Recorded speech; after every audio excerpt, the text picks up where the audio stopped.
Para iniciar con el tema que tenemos hoy, necesito preguntarles, ¿qué piensan ustedes que es una cimentación? Cimentación. Ajá,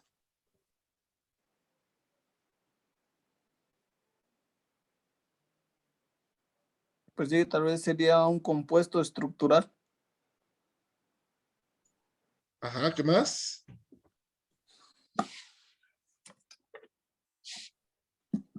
Eric, ¿qué nos puedes comentar? ¿Qué es una cimentación?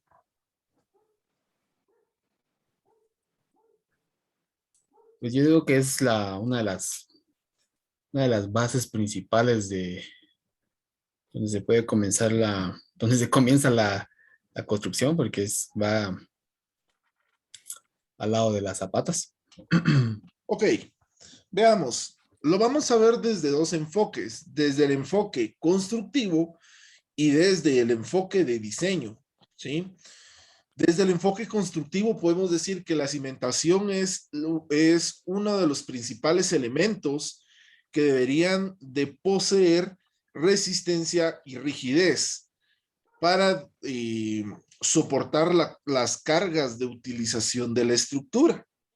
Es decir, es lo primero que hacemos, tal como lo dijo Eric, es decir, después de la limpieza y preparación del terreno, pues aperturamos nuestras zanjas para poder colocar nuestras zapatas, verificando si en algún momento necesitamos algún tipo de tratamiento físico, químico o mecánico del suelo.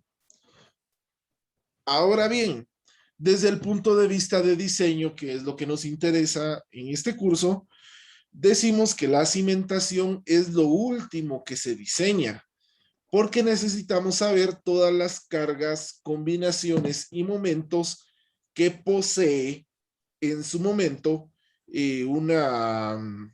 nuestra estructura como tal.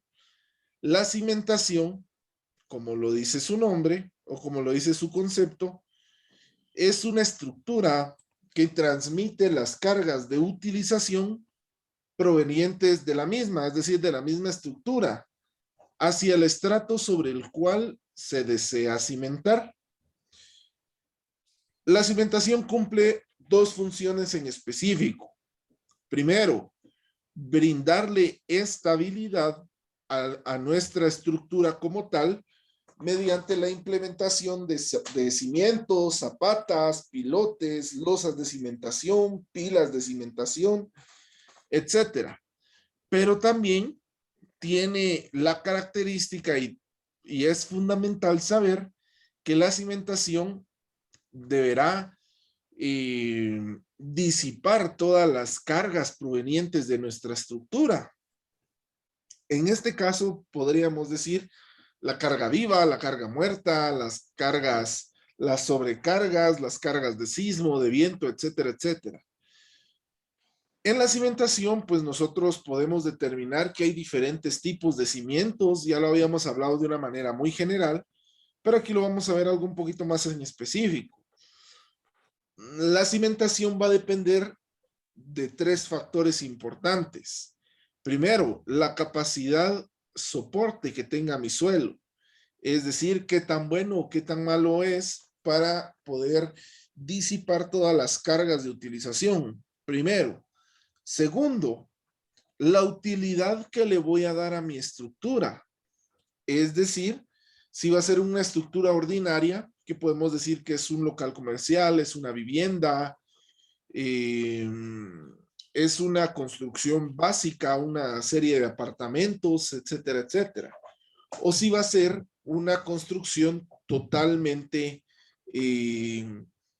importante o de alta funcionalidad, como lo es un hospital, un instituto, una farmacia, una universidad, un colegio, etcétera, etcétera. ¿Dónde podemos encontrar los niveles de utilidad de nuestra edificación para determinar qué tipo de cimentación vamos a tener? Pues eso lo vamos a encontrar en la norma NSE, que es la norma de seguridad estructural, número 1 y número 2. En estas normas, pues nosotros deberíamos delimitar cuáles serían los tipos de estructura que vamos a utilizar.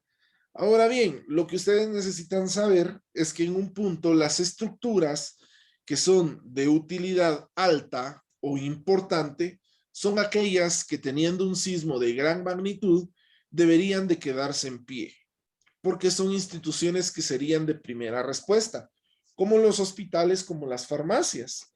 O en algún momento decimos que los centros educativos, las universidades, los salones comunales, etcétera, deberán ser de importancia alta, porque en el caso de algún desastre natural o provocado, pues estos deberían de brindar albergue a cualquier persona que lo necesite. Y más aún, aparte del brindar albergue, pues deberían de resistir las cargas de tener una concentración de personas dentro de esa estructura. Entonces se consideran como ordinarias. Y tercero, va a ser, bueno, habíamos dicho primero la carga o el valor soporte. Segundo, la la utilización que le íbamos a dar a nuestra estructura. Segundo. Y tercero, los elementos o la tipología estructural que vamos a utilizar. ¿Por qué les hablo de tipología estructural? Porque en su momento, si vamos a construir una vivienda de 2 o 3 niveles, pues no vamos a utilizar una losa de cimentación o una pila de cimentación o unos pilotes de cimentación, porque resultaría totalmente inviable. Y aparte de que resultaría inviable, resultaría muy caro pues colocar estos pilotes. Entonces, partiendo de esos 3 puntos de vista, la cimentación las podemos dividir. Bueno, pero antes de eso, la cimentación usualmente también tiene un factor extra para poder elegir el tipo de cimiento que vamos a colocar. Y es el factor sismo resistente. Es decir, no es el mismo tipo de cimentación que vamos a colocar, por ejemplo, en el área alta de Petén, que en el área de el Valle Central de San Marcos, ¿sí? No es lo mismo la cimentación que vamos a colocar en Huehuetenango que lo que vamos a colocar en Escuintla, Retauleu y Suchitepeques. Les digo esto porque en algún momento nosotros tenemos que chequear si vamos a construir una edificación sismo resistente. Ojo, muchas personas venden, que trabajan en inmobiliarias, venden las construcciones antisísmicas. Una construcción antisísmica no existe. No hay una tecnología que quite la fuerza del sismo. Bueno, tal vez habrá un disipador de energía como un amortiguador, pero en nuestro medio no es posible ver eso aún, ¿sí? Entonces nosotros tenemos que vender construcciones sismo resistentes, aquellas que después de un sismo todavía van a estar de pie. Y les digo esto porque en algún momento nosotros no podemos colocar una cimentación que no sea sismo resistente por el hecho que puede haber asentamientos diferenciales, que es cuando nuestro suelo tiene diferencias de niveles. Puede haber licuefacción, que es cuando el suelo pierde estabilidad y hay una exudación, es decir, el suelo suda agua y crea cavernas por debajo de nuestra cimentación. O tercero, pueden haber movimientos de los niveles freáticos. Un nivel freático es donde se encuentra pues el agua en el subsuelo, ¿no? Eso se da poco, pero se logra dar. El ejemplo más claro que les tengo es el agujero que se dio en Puebla, en donde se dio licuefacción y también movimiento del manto freático. Es decir, de un hoyo bastante pequeño se fue creando siempre algo más grande e iba brotando el agua hasta el momento de crear una laguneta o una mini laguna. ¿Se puede dar en nuestro medio? Sí se puede dar, y eso tenemos que preverlo cuando cuando vamos a escoger algún tipo de cimentación. Ahora bien, podemos verificar en su punto también que la cimentación se divide en 3 grandes grupos. Estos grupos tienen su subclasificación, como todos, pero lo podemos definir de la siguiente manera. manera. Primero, que la cimentación puede ser una cimentación superficial, es decir, son elementos estructurales que trasladan las cargas a profundidades relativamente cortas. Una cimentación superficial puede ser aquella que no se profundiza mayor de 4 metros. Son utilizadas para edificaciones de uso ordinario, pueden ser utilizadas para construcciones sismoresistentes. Ok, una cimentación superficial es usualmente la que utilizamos en nuestro medio como tal. Y ustedes pueden darse cuenta en cualquier juego de plano, si es que ustedes ya los han visto, si es que ustedes ya los han hecho o han supervisado obras, usualmente la altura o la profundidad de una zapata para una construcción de 3 niveles no es más allá de unos 50 metros desde el nivel del piso, ¿no? Entonces podríamos decir que es una cimentación superficial. ¿Por qué hablamos de cimentación sismoresistente? Porque este tipo de cimentación tiene una característica muy en específico, y es que cuando se utiliza para una construcción sismoresistente, lo que hacemos es anidar nuestras zapatas de manera de que todo se mueva de manera monolítica. El próximo día de clases vamos a ver un video de qué pasa cuando no se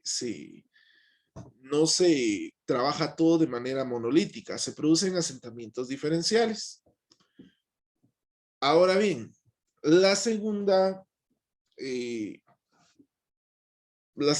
clasificación de la cimentación es una cimentación profunda.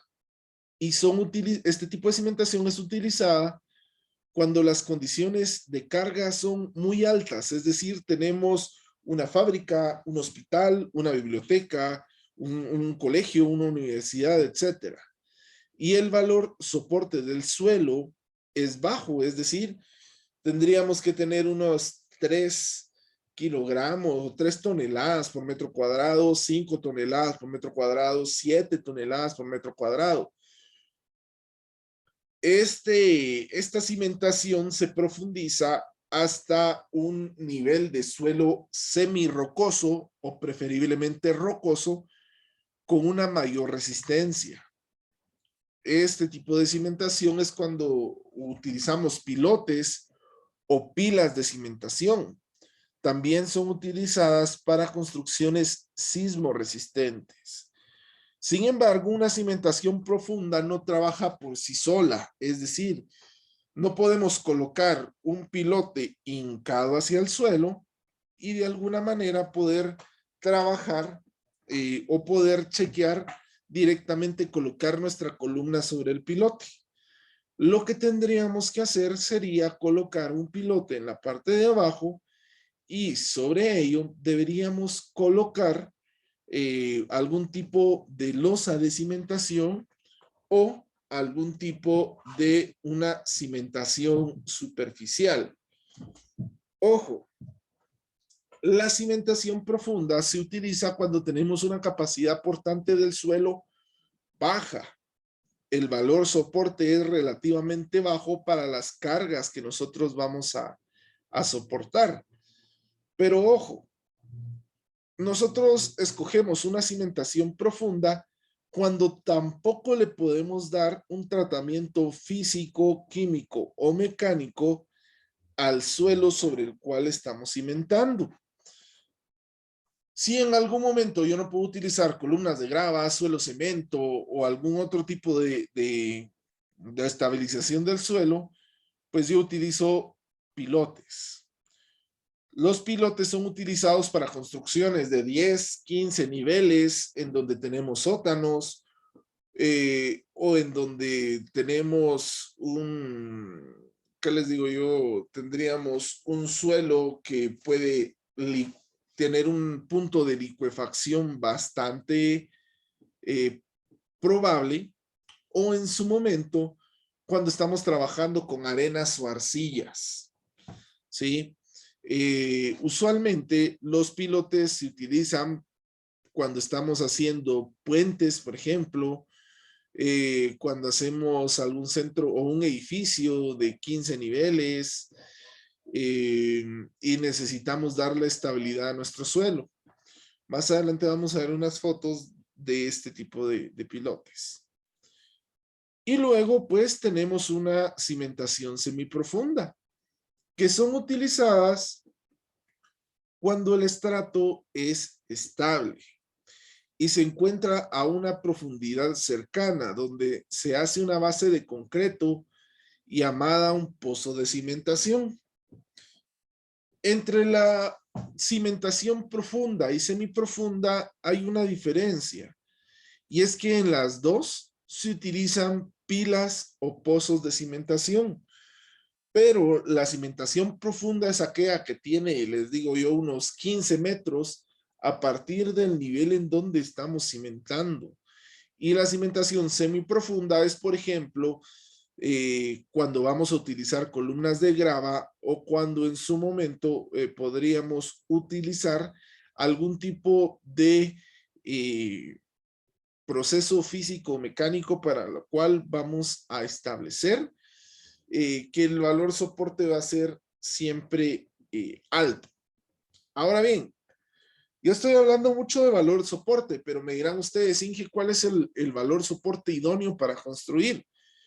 Bueno, el valor soporte idóneo para construir en nuestro medio entre San Pedro y San Marcos, si lo queremos ver así, pues lo ideal sería encontrar un suelo que tenga unas 25 toneladas por metro cuadrado, 30 toneladas por metro cuadrado, que significaría que resistimos bastante carga.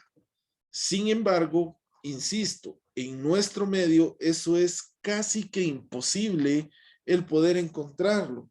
Yo he visto cimentaciones con 6 o 7 toneladas por metro cuadrado, que es lo que siempre vamos a encontrar, para lo cual deberíamos de diseñar la mayor parte de nuestra cimentación como una cimentación semiprofunda.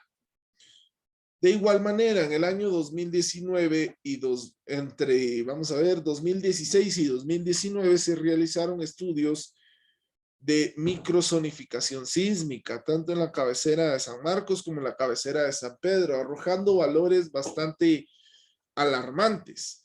Y no alarmantes en el hecho de tener poco o tener bajo valor soporte o ser un suelo muy afectado por los sismos, sino que en su momento este estudio medía la capacidad del suelo de soportar las ondas sísmicas.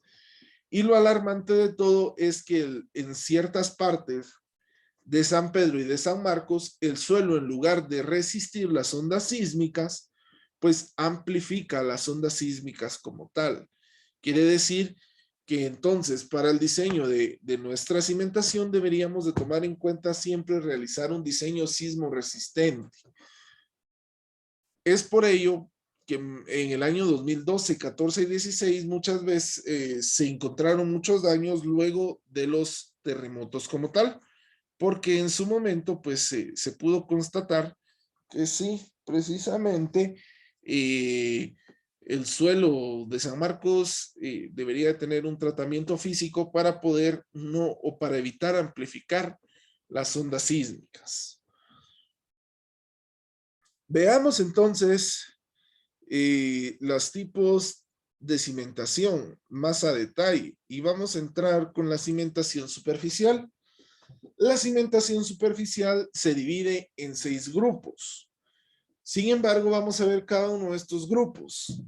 Los primeros son las zapatas individuales y son aquellas zapatas que soportan cargas de columnas o de un muro en específico. Es decir, tienen una carga puntual bastante exacta que podemos determinar desde dónde proviene. Estas cargas o estas zapatas suelen ser zapatas aisladas que no tienen conexión una con otra, ¿sí? Es decir, no está conectada mediante una viga conectora o mediante un cimiento corrido. Las zapatas individuales suelen ser zapatas aisladas concéntricas o zapatas aisladas excéntricas. Las concéntricas o las zapatas aisladas concéntricas son aquellas en donde la carga puntual coincide con el centro de gravedad de nuestra zapata. Y las zapatas excéntricas son aquellas en donde el centro de gravedad no coincide con el punto en donde se está colocando nuestra carga puntual. ¿Son zapatas bastante utilizadas? Sí, más que todo son utilizadas en edificios de gran magnitud, de manera aislada. Sin embargo, para construcciones de tipo ordinario, siempre van a ir conectadas mediante un cimiento corrido o una viga conectora. El cimiento corrido también es una zapata porque disipa la carga proveniente de los muros hacia el estrato. Teóricamente debería de ser diseñado. Es decir, no deberíamos decir que un cimiento corrido es de 20 por 15 y que en algún momento pues colocamos eslabones a cada 15 y 3 hierros corridos. No, los cimientos corridos deberían de ser diseñados para que puedan cumplir su función de disipar las cargas de los muros como tal. Luego tenemos los cimientos combinados, que se usan para 2 o más columnas. Cuando se amplía el espacio de una zapata, se utilizan cuando se amplía el espacio de una zapata por el valor soporte del estrato. Si no estoy mal, esto lo hablamos la unidad pasada, en donde yo les decía que tenía 4 zapatas de 2 metros por 2 cada una, de 4 metros cuadrados, pero con su momento mejor se priorizó el colocar una zapata combinada con 4 columnas que tenía, si no estoy mal, eran 6 por 8 las medidas de esa zapata. Y esto se utilizó para no crear zapatas aisladas que quedara una muy pegada a la otra. Cuando ustedes tengan una zapata que se traslape, que tenga menos de 30 centímetros de distancia, de rostro o una zapata entre otra, pues es mejor crear una zapata o un cimiento combinado. Se diseña prácticamente igual que una zapata individual, con la diferencia de que en su momento se deben de hacer chequeos de acuerdo al valor soporte del estrato.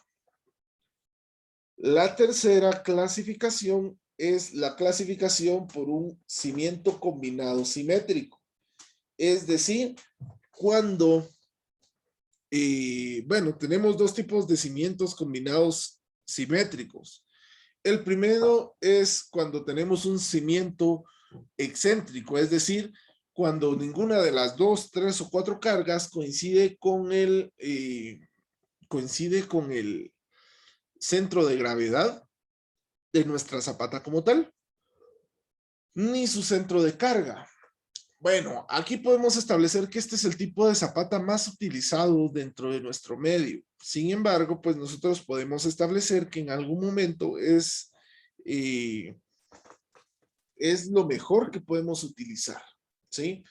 Yo siempre les digo, insisto, en lugar de utilizar 5, 6, 7 zapatas que estén muy pegadas una de otra, podríamos establecer en algún momento que las zapatas, que deberíamos de poner una zapata combinada excéntrica para poder reducir asentamientos diferenciales. Entre más grande sea una zapata, mejor capacidad de transmitir las cargas hacia el estrato va a tener. Luego tenemos un cimiento combinado con viga conectora. Este tipo de cimiento se utiliza para contrarrestar la desigualdad de distribución de presiones por debajo de la zapata. La teoría nos dice esto, pero la práctica usualmente nos dice que un cimiento combinado con viga conectora usualmente se utiliza para darle un enfoque monolítico a mi cimentación y de igual manera contrarrestar las presiones que quedan por debajo de la zapata absorbiendo estas presiones la viga conectora como tal, disipándolas ya no de manera totalmente vertical, sino disipándolas hacia los lados. La zapata o la viga conectora usualmente se utiliza para, como su nombre lo dice, conectar dos o más zapatas como tal, y que en su momento podríamos establecer que funcionarían de una manera sumamente bien si es que se diseñan. Ojo, una viga conectora se diseña exactamente de la misma manera a cómo se diseña una viga aérea, una viga normal, ¿sí? Anclada a una columna y a nuestra losa. Es decir, que su alto debe ser mayor a su base, para que no se pandee. De igual manera, no podemos decir que una viga podría ser una sección de 20 por 15 con 4 números 3 corridos y estribos de 1/4, como usualmente se coloca, sino se debería de diseñar para que en su momento pueda resistir todos los esfuerzos que le va a pasar la zapata como tal. La viga conectora, si nosotros no queremos ampliar el área de la zapata, la podríamos colocar como tal. Luego, pues posteriormente, dentro de una cimentación superficial, podríamos establecer que tenemos una viga, o perdón, una losa de cimentación como tal. Y es que esta losa de cimentación se utiliza cuando el valor de soporte del suelo es relativamente bajo y cuando las cargas son significativamente altas. Se usa cuando el suelo puede producir asentamientos. Y eso es muy importante que lo vean. Porque supongamos que el valor soporte de un suelo es de 7 toneladas por metro cuadrado. Pero yo en mi zapata necesito disipar 30 toneladas por metro cuadrado, es decir, nos superan un poquito más del 300%. Entre más grande haga yo mi zapata, mayor va a funcionar al disipar las cargas. Pero ¿qué pasa si yo ya no tengo espacio para hacer crecer mi zapata? Si se traslapa una zapata con otra. Pues lógicamente yo les podría decir que en lugar de colocar un montón de zapatas grandes, muchas veces es mejor colocar una losa de cimentación. Y esta losa de cimentación va a ir, por ejemplo, si son 100 metros cuadrados de construcción, va a ir sobre los 100 metros cuadrados como tal. ¿Tiene ventajas esta losa de cimentación? Sí, tiene muchas ventajas. Por ejemplo, que puede reducir los asentamientos, puede reducir los hundimientos y puede distribuir de mejor manera las cargas. Estructuralmente es muy bueno colocarlas. Su diseño es bastante fácil, pero necesitan ser estas combinadas con una serie de pilotes para que puedan distribuir las cargas como tal. Su desventaja es que su supervisión es un dolor de cabeza. Créanme, el armar y fundir una losa de cimentación tiene muchos agentes externos que pueden hacer que esta losa pierda resistencia a los esfuerzos de diseño como tal. Primero. Segundo, que una losa de cimentación es sumamente cara, ¿sí?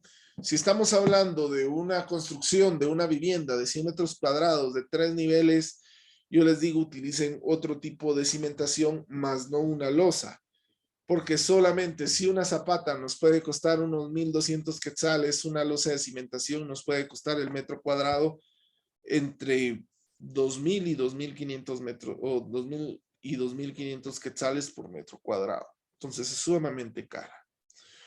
Luego pues tenemos una viga conectora como tal, y ya una viga totalmente distinta al cimiento corrido con viga conectora, y es que estos son usados en zapatas que poseen excentricidad. Su fin es equilibrar los esfuerzos no uniformes provocadas por las zapatas.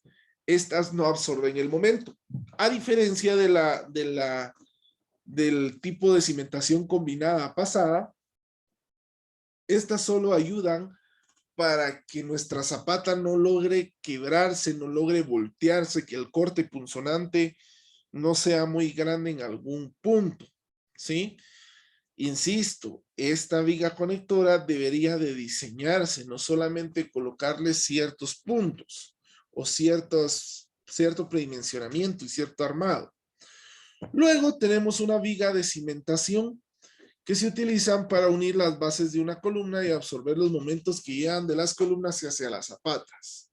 Ojo, estas vigas de cimentación son las que yo les decía, que se utilizan para unir una zapata con otra zapata. Estas vigas usualmente absorben los momentos, sí, pero no tienen mayor influencia. Y ahora veamos. En la fotografía que estamos viendo es una construcción en la ciudad de Guatemala en donde están colocando estos señores zapatas aisladas de alguna manera.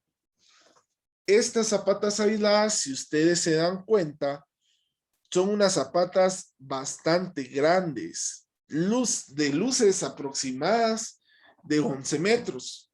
Y lógicamente estas zapatas tienen aproximadamente 4 metros por lado y casi 2 metros de profundidad. Son zapatas bastante grandes que a pesar de ser zapatas superficiales, en algún momento podemos definir que pueden utilizarse también para construcciones sismo resistentes de gran envergadura. Luego, en la parte de acá, tenemos una mini losa de cimentación. Esta, le digo mini losa de cimentación porque si ustedes se dan cuenta, tenemos dos columnas. Aquí donde están los tipos con el casco azul y aquí donde están todos los chavitos con la playera amarilla. Tenemos dos columnas y en lugar de en las dos columnas colocar dos zapatas que se peguen mucho una de la otra, mejor se decidió colocar una zapata corrida. ¿Esto podría ser una imagen de una losa de cimentación? Sí. ¿Cuál es el problema de colocar una losa de cimentación de este tipo? Ok, primero, si ustedes se dan cuenta, lleva demasiado acero, lleva demasiado empalme, lleva demasiado amarre. Y luego, para la colocación del concreto, sería un dolor de cabeza. El vibrado, aunque sea un concreto autocompactable, deberíamos de tener buena resistencia a la compresión, buena resistencia a la flexocompresión y sobre todo deberíamos de tener un control de calidad bastante grande para que nuestra zapata pueda funcionar tal y como nosotros la hemos diseñado. Esta zapata, si no estoy mal, tenía una medida de 6 por 9 metros, creo que eran, si no estoy mal, 6 por 8 metros por ahí. Y es una zapata bastante grande. Se utilizó en una construcción en donde la cimentación pues no tenía más de 4 metros de profundidad. Sin embargo, el valor soporte del suelo fue sumamente bajo y las cargas de utilización iban a ser sumamente altas. ¿Dudas hasta, ¿dudas hasta acá, compañeros? No, Inge. No, Inge. Ok.